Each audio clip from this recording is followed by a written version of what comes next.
드디어 요한복음 21장 마지막 장에 저희가 도착을 했습니다. 이제 다음 주면 요한복음이 끝나게 됩니다. 오늘 베드로의 회복에 대해서 이번 주 다음 주 말씀을 같이 나누겠습니다. 2016년도에 서울대학교 경제연구소에서 흥미로운 결과를 보고를 했습니다.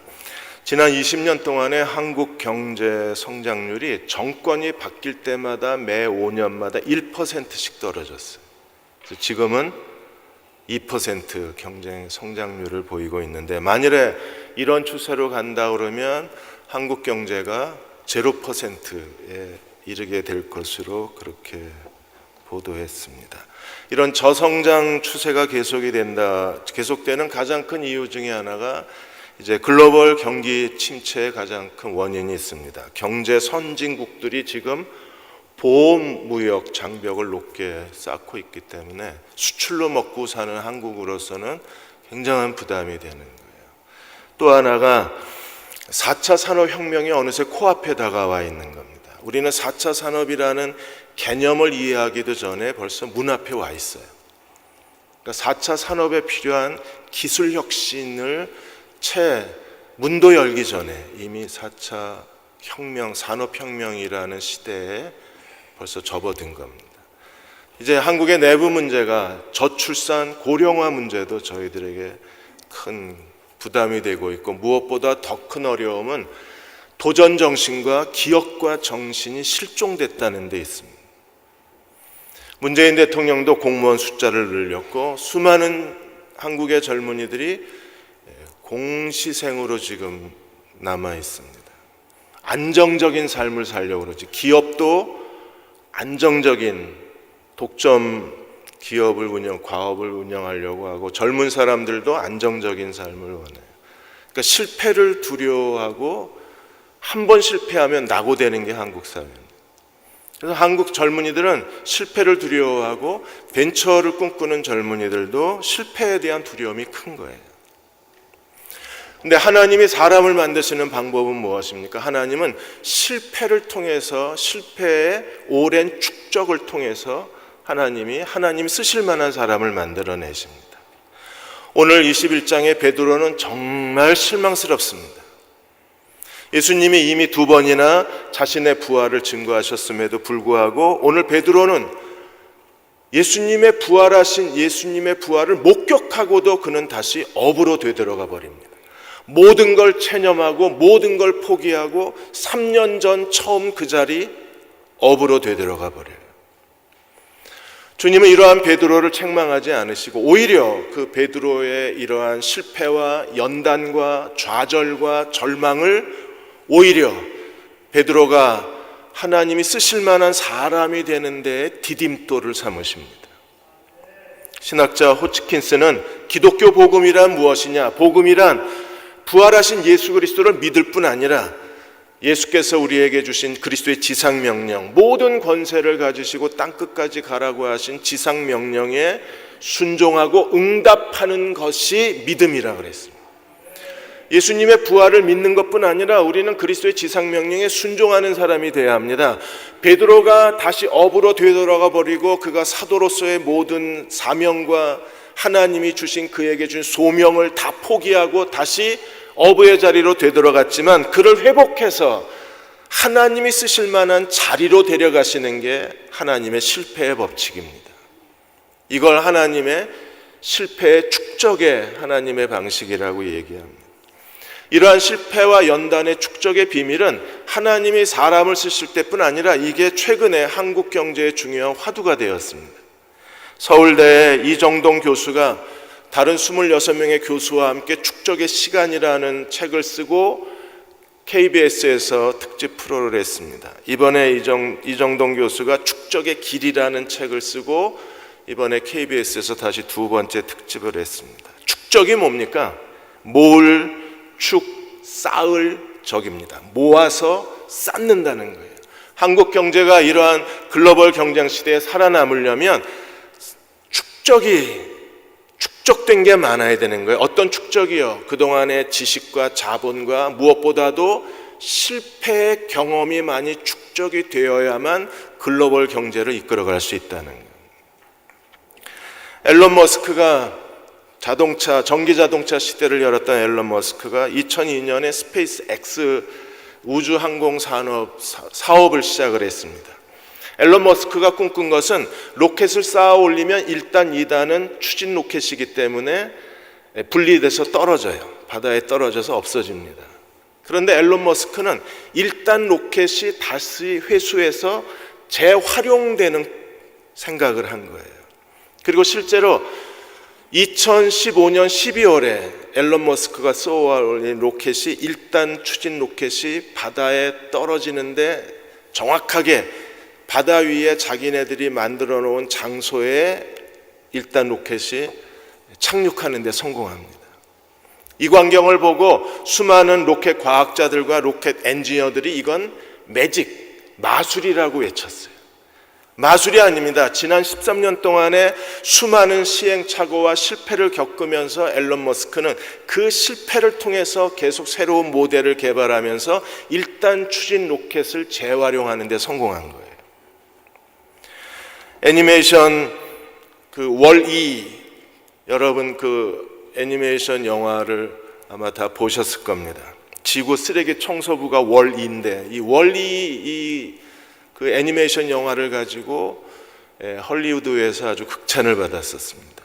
이 영화를 만든 회사가 픽사인데 이 애니메이션 하나 월리를 만드는 데에 픽사에서 무려 4년 동안의 스토리보드, 미리 다 그림을 그려보거든요. 스토리보드를 몇 번이나 이 월리에 대해서 보드를 만들었느냐 하면 98,170석장을 썼습니다. 4년 동안에 무려 거의 10만 번 가까이 스토리보드를 만들고 수정하고 또 수정하고 또 수정해서 만들어낸 게 그게 월리 애니메이션 영화예요. 글로벌 챔피언 기업들은 다른 일반 기업들하고 다릅니다.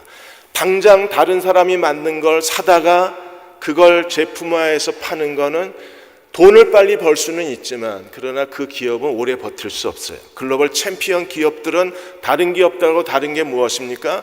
초절정 고수들이 많습니다. 이 고수들은 어떻게 만들어지나요? 온몸에 흉터와 상처가 많습니다. 수천 번 실패를 통해서 그 실패의 흉터가 남아있는 사람들이 글로벌 챔피언 기업의 가장 큰 자산이 되는 거예요. 이정동 교수는 개구리가 마법에 걸려서 개구리가 된 왕자 이야기를 했습니다. 아름다운 공주가 이 개구리를 찾아내서 키스만 하면 이 개구리는 왕자가 됩니다. 연못에 수천 마리 개구리가 있습니다. 어떻게 이 개구리 마법에 걸린 왕자를 찾아낼 수 있을까요? 한국 사람들은 한 번에 딱 결정을 해서 개구리가 된 왕자를 찾으려고 합니다. 그런데 이 개구리가 된 왕자를 찾는 가장 최선의 방법은 무엇입니까? 개구리 한 마리 한 마리를 다 키스해보는 수밖에 없습니다. 수천 마리, 수천 번 키스하고 아니네 이러고 다시 던져놓고 키스하고 던져놓고 수천 번 실패가 쌓이고 쌓여서 개구리가 된 왕자를 찾아낼 수 있는 거예요. 하나님은 이렇게 말씀하셨습니다. 이사야 48장 10절 공동번역에 보시면 나는 너희를 은처럼 불 속에서 녹여내고 고생의 도가니 속에서 너희를 단련시켰다. 하나님은 우리를 녹여내시고 단련하시는 분이십니다. 그러므로 베드로는요 정말 다 녹았어요. 3년 동안의 제자들하고 누가 크냐고 계속 다투다 예수님께 믿음 없는 자라는 책망을 받고 예수님이 물 위로 걸어오시자 주여 걷게 해 주옵소서 폼나게 걷다가 빠져서 물에 빠져 죽을 뻔하고 계속 베드로는요 다른 사람은 다 줄을 버려도 나는 줄을 버리지 않겠나고 예수님의 발을 붙잡고 아니되옵니다 이러다가 사탄아 물러가라 책망을 받고 예수님을 모른다고 3번이나 부인하고 저주하고 그리고 주님이 부활을 하셔서 2번이나 예수님이 베드로를 만나주시고 제자들을 만나주셨는데 결과는 뭐예요? 나 집에 갈래. 다 포기하고 업으로 되돌아가 버렸습니다. 이런 사람에게 소망이 있나요? 그러나 하나님은 이러한 베드로를 통해서 그 실패와 연단을 통해서 녹여내시고 단련시키셔서 하나님이 쓰실 만한 사람으로 만들어내시는 거예요. 창세기 15장에 하나님이 아브라함에게 땅의 언약을 주시면서 말씀하셨습니다. 너희가 400년 뒤에 이 땅을 너희에게 주겠다. 왜 400년 뒤에요?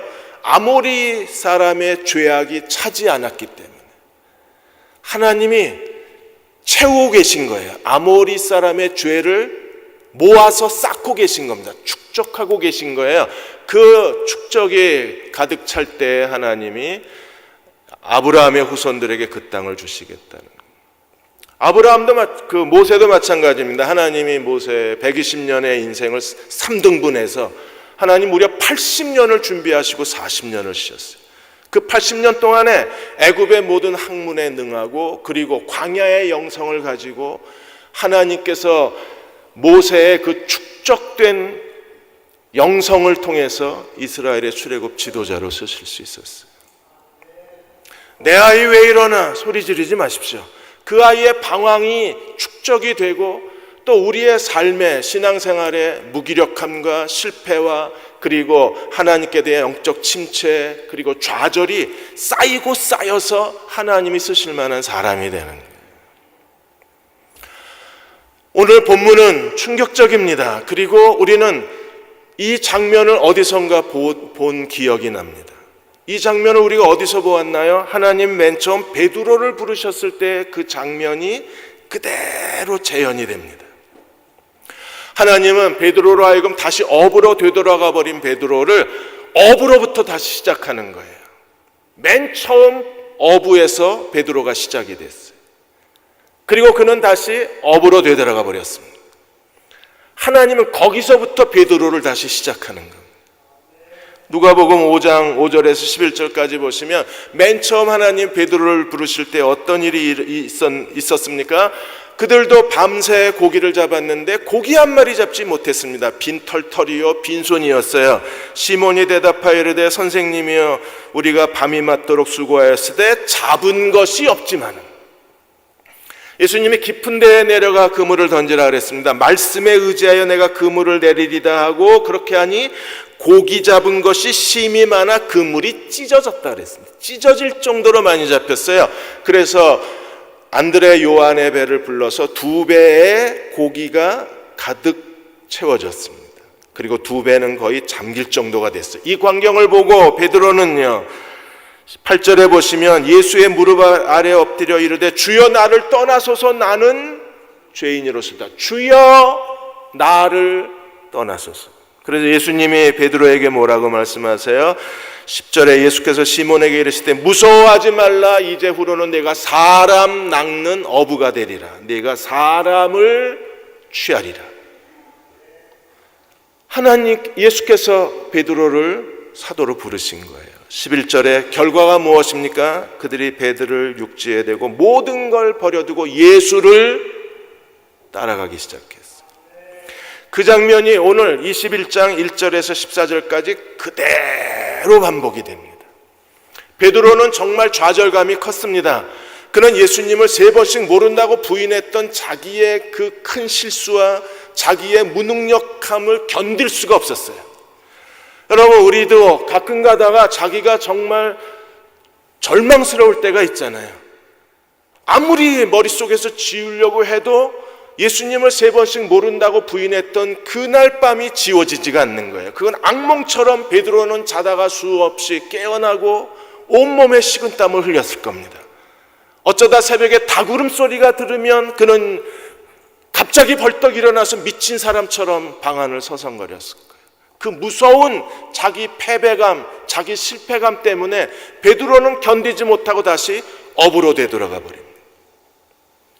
여러분도 그런 경험이 없으시나요? 저도 가끔 그런 경험을 합니다. 모든 걸 다 포기하고 떠나버리고 싶을 때가 너무 많은 거예요. 그나마 베드로는 용기가 있어서 다시 업으로 되돌아가 버렸습니다. 거기서부터 예수님이 완벽하게 누가복음 5장에 베드로를 처음 부르셨을 때의 상황을 그대로 재현해내시는 거예요. 21장 2절에 시몬 베드로와 디두모라 하는 도마와 갈릴리 사람 가나 사람 나다나엘 세베대의 아들 야고보 요한 그리고 다른 제자 둘 안드레와 빌립이었을 걸로 저희가 추정을 합니다. 3절에 시몬 베드로가 나는 고기 잡으러 가노라.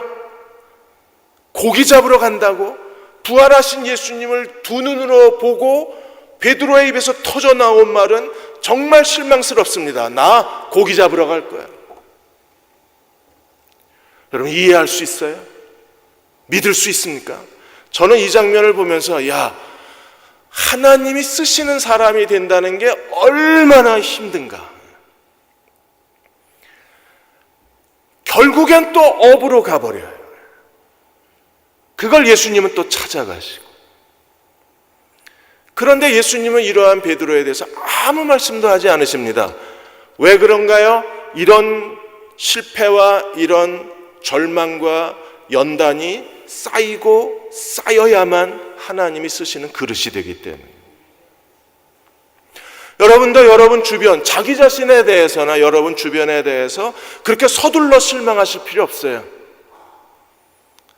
그게 쌓여서 그 사람이 하나님 쓰시는 사람이 되는 거예요. 여러분 구글이 안드로이드 이 프로그램을 600억에 샀습니다.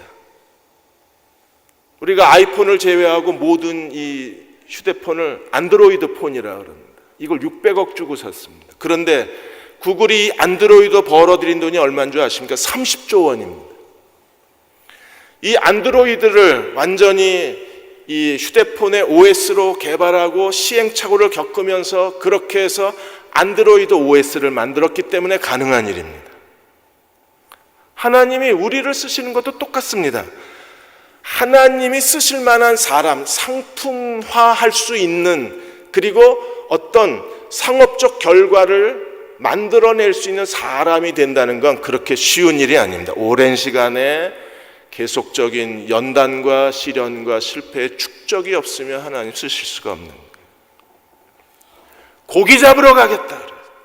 제자들은요, 우리도 가겠다. 그래서 그들이 배를 띄우고 그날 밤 고기를 잡았는데 3년 동안에 예수님 따라다니느라고 실력이 줄었나요? 3년 동안에 예수님 따라다니느라고 새로 이제 막 시작된 어업의 새로운 기술을 배우지 못해서 옛날 그 낡은 기술 가지고 했기 때문에 안 됐을까요? 그날 밤 고기를 한 마리도 못 잡습니다. 그러자 예수님이 그를 찾아가셔서 뭐라고 말씀하셨어요? 5절에 얘들아 너에게 고기가 있느냐? 대답이 뭐예요? 없나이다. 나 고기 잡으러 갈 거야. 폼나게 다 버리고 지난 3년 동안에 예수님과 함께 보냈던 시간도 다 버리고 예수께서 주신 사명도 소명도 다 쓰레기통에 버리고 다시 업으로 3년 전 그날로 돌아갔는데 결과는 뭐예요? 없나이다. 예수께서 6절에 그물을 배 오른편에 던지라 그리하면 잡으리라. 그들이 순종하고 배 오른편에 그물을 던지자 물고기가 많아 그물을 들 수 없을 정도였어요. 그 상황을 보자 요한이 이렇게 소리질렀습니다. 7절에 예수께서 사랑하시는 제자가 베드로에게 이르되 주님이시라. 계시의 순간이 온 거예요. 그러자 베드로가 어떻게 했습니까? 옷을 다 벗고 그물질을 하다가 겉옷을 입고 바닷속에 뛰어들어서 여전히 그 성질은 안 바뀝니다. 아무리 은혜를 받고 성령 충만해도 그냥 베드로는 베드로입니다. 그냥 뛰어들어요. 그래서 예수님 앞에 온몸이 젖어서 그냥 물을 뚝뚝 흘리면서 젖은 채로 예수님 앞에 서 있는 베드로를 상상해 보십시오. 예수님은요 어떻게 하고 계셨나요? 9절에 보시면 육지에 올라오니 숯불이 있는데 그 위에 생선이 놓였고 떡도, 예수님은 이미 그분이 셰프가 되셔서 그 사이에 예수님이 벌써 요리학원을 다니셨는지 셰프가 되셔서 생선과 아침 식사를 준비해 놓으시고 제자들에게 야 지금 가져온 생선도 가져와라. 그래서 생선을 다 구워서 주님이 12절에 와서 아침 먹자 그러셨어요. 네슬리 뉴비긴이 식사를 통해서 예수님은 자기의 임재를 제자들에게 드러내셨다 그랬어요. 임재가 드러났다는 게 무엇입니까? 그들의 머릿속에 망각되었던 모든 기억들을 다시 되살려낸 거예요. 주시다 하는 순간에 베드로가 뭘 생각해냈을까요? 누가복음 5장에서 처음 예수께서 자기를 부르셨을 때 그 상황, 그 장면, 그 은혜를 다 기억해냈을 거예요. 생선과 떡, 뭐가 생각나십니까? 오병이어의 기적, 어린아이의 생선과 떡의 기적. 생선과 떡, 누가복음 24장에 보시면 엠마오로 가는 두 제자가 눈이 열리게 된 것이 예수님이 떡을 가지고 축사하실 때 눈이 열렸어요.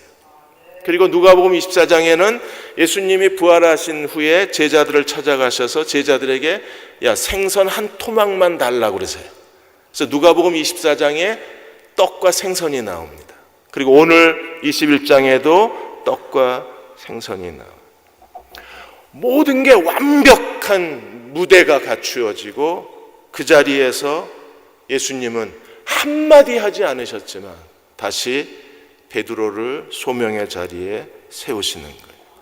오늘 우리가 어떤 실패를 해도 괜찮습니다. 여러분, 실패를 두려워하거나 실패할까 봐 움츠려 들면 아무것도 우리에게 남는 게 없어요.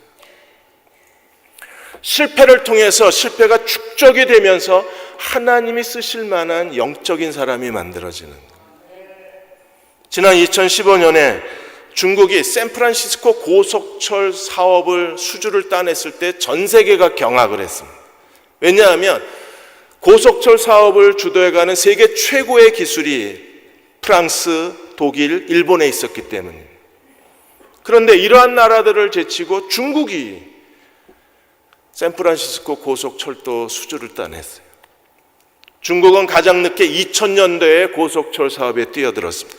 정부의 막대한 지원에 힘입어서 중국은요 2000년대에 뒤늦게 뛰어들어서 제일 먼저 한 게 고속철 최고의 선진 기술을 가지고 있는 독일, 일본, 프랑스, 캐나다 이런 나라와 합자회사를 세워서 제대로 가르쳐 주나요?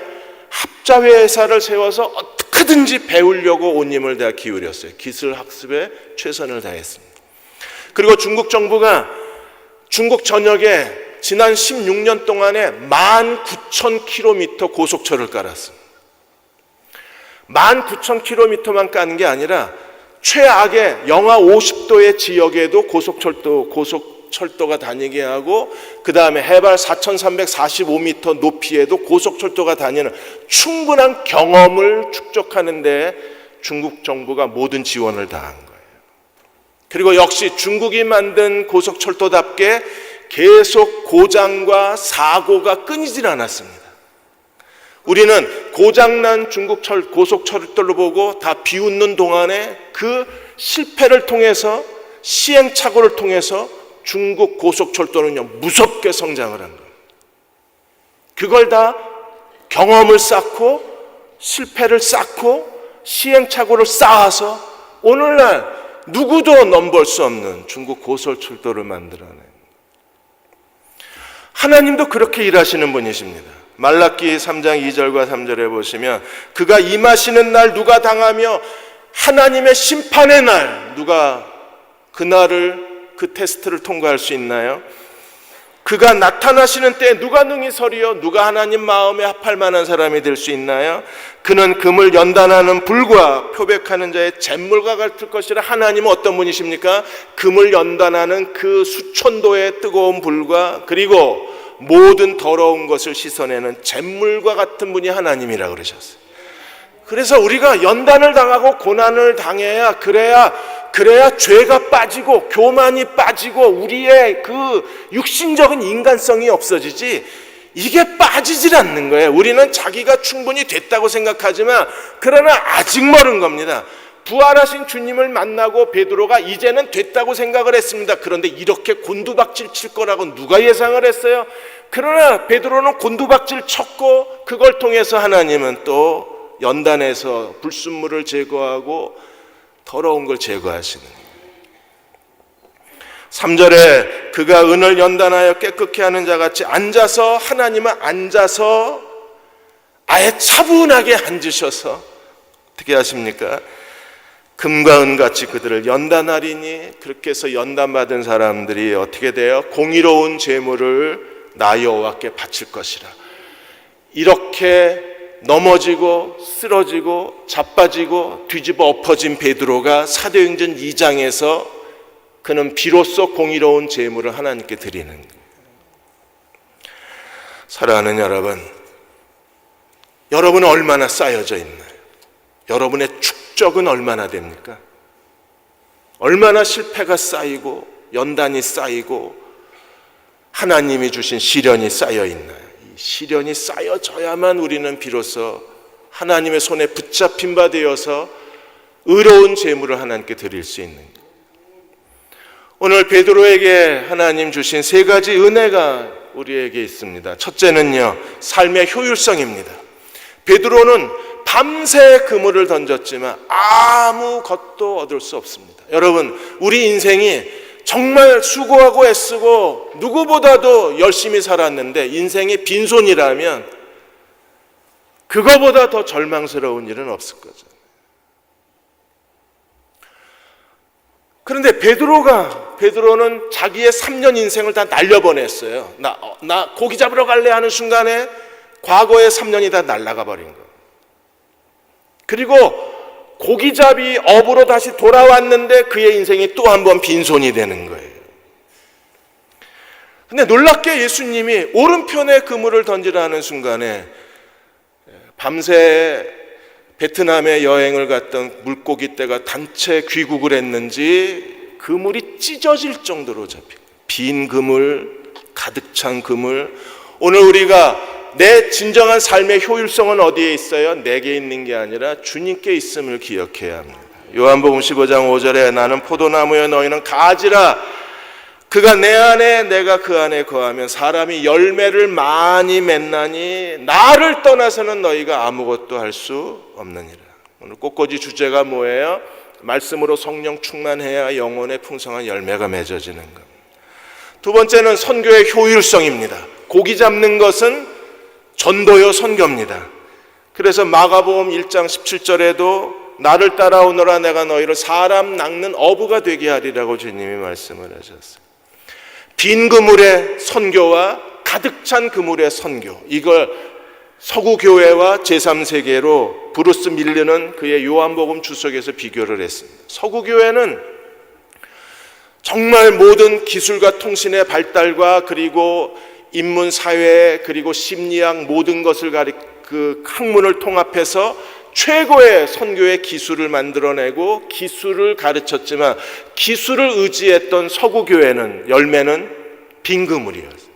실제로 캐나다 교회 같은 경우에 캐나다의 주요 그 갤럽에서 캐나다 주요 도시에 전도 프로그램을 가르치고 전도의 최고의 그 프로그램을 만들어서 대도시에 공급을 하고 그리고 얼마나 전도가 됐는가를 측정을 했는데 겨우 그 프로그램을 도입한 교회들의 성장률은 1.9%밖에 되지 않았습니다. 제3세계는 선교학자도 없고 선교에 관련된 책자도 없고 선교에 관련된 워크숍도 없습니다. 그들이 할 수 있는 건 기도밖에 없습니다. 그들은 하나님 앞에 기도하고 그리고 무식하게 가서 전도합니다. 근데 그걸 통해서 제3세계는 지금 그물이 찢어질 정도로 열매가 맺어지고 있어요. 이게 사람의 방법과 하나님의 방법의 차이라고 브루스 밀러는 말합니다. 삶의 효율성이 오늘 교회가 좀 더 효율적인 열매 맺는 교회가 되려면 우리도 주님께 복종하는 교회가 되어야 합니다. 마지막으로 예수님이 제자들에게 주신 친교의 장면은 정말 아름답고 감동적입니다. 왜냐하면 예수님이 이 9절에 보시면 제자들이 올라오기 전에 배가 고플까 봐 이미 아침 식사를 준비하셨을 뿐 아니라 주님께서 13절에 보시면 예수께서 가셔서 떡을 가져다가 그들에게 주시고 생선도 그와 같이 하시니라. 그냥 앉아서 갖다 먹어 그래도 되는데 주님이 어떻게 하셨어요? 가셔서 가져다가 주셨다 그랬습니다. 오늘도 예수님은요, 네가 갖다 먹어 그래도 되는데 주님은 우리에게 어떻게 하시나요? 그분이 셰프가 돼서 아침 식탁을 준비하셨을 뿐 아니라 그분이 웨이터가 되셔서 제자들을 시중 들고 계신 거예요. 가셔서 가져다가 먹이신 겁니다. 빌립보서 4장 19절에 오늘 주님이 우리에게 하시는 일에 대해서 바울은 이렇게 말합니다. 나의 하나님이 그리스도 예수 안에서 영광 가운데 그 풍성한 대로 너희 모든 쓸 것을 채워주시리라.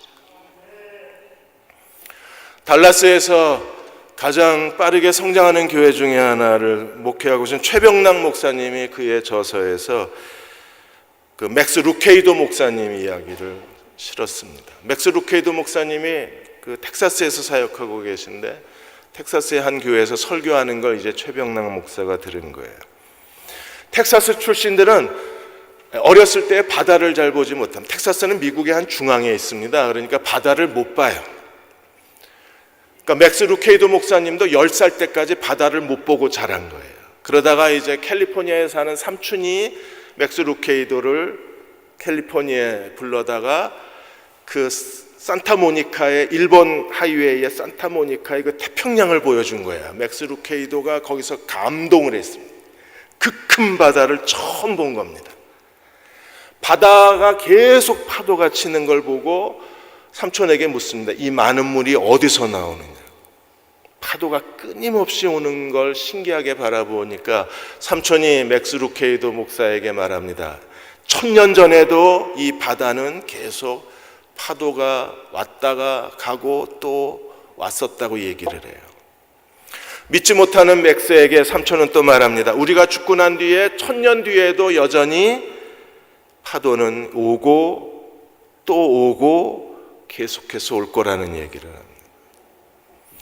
그 얘기를 하시다가 루케이도 목사님이 이야기를 멈추고 청중을 바라보면서 이렇게 말했습니다. 여러분, 하루 종일 파도가 밀려오듯이 1000번을 뛰어들어도 파도는 1000번을 나를 받아주는 것처럼 하나님의 은혜는 우리가 뛰어들면 언제든지 하나님의 은혜의 파도는 1000번 내가 뛰어들어도 1000번 받아주시는 하나님이십니다.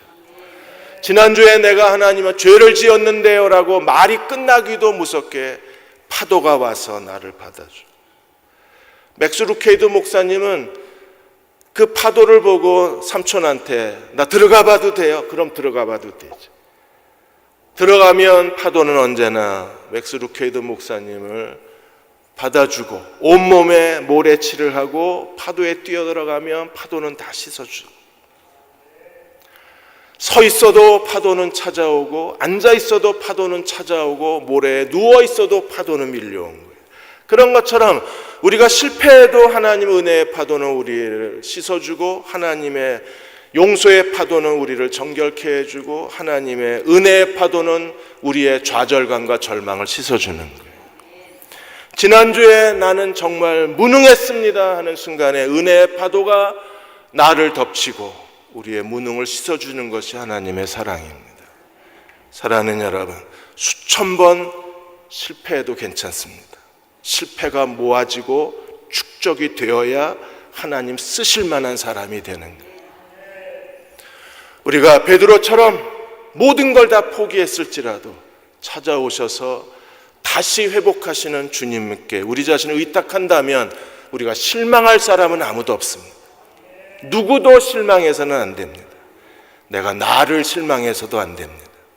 하나님 우리에게 새로운 기회를 주시는 분이시기 때문입니다. 우리가 이 하나님의 은혜를 바라보고 우리 다 일어나셔서